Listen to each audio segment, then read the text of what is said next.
తెలంగాణలో రేవంత్ రెడ్డి పరిపాలనా విధానం మీకు ఎలా అనిపిస్తుంది?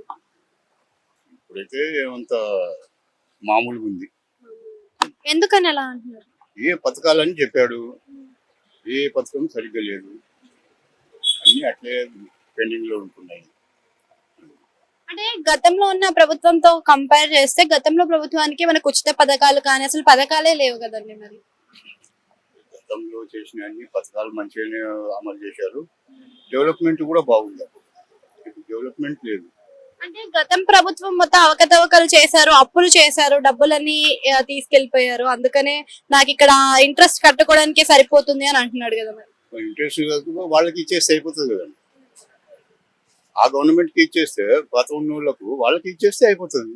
వాళ్ళు తీసుకుంటారు కదా. అంతే కదా. అంటే ప్రస్తుతం గవర్నమెంట్ అన్నప్పుడు వాళ్ళకి ఇచ్చేస్తే అయిపోతుంది. వేరే వాళ్ళకి ఇవ్వండి, బీజేపీ వాళ్ళకి ఇవ్వండి, లేకపోతే బీఆర్ఎస్కి ఇవ్వండి, లేకపోతే లాస్ట్కి వచ్చేస్తే మజ్లిస్కి ఇవ్వండి. వాళ్ళు చూసుకుంటారు. అంటే ఈ గవర్నమెంట్ చేయలేకపోతుందా, సంపదని సృష్టించలేకపోతుంది అంటారా? నేను అదేనండి.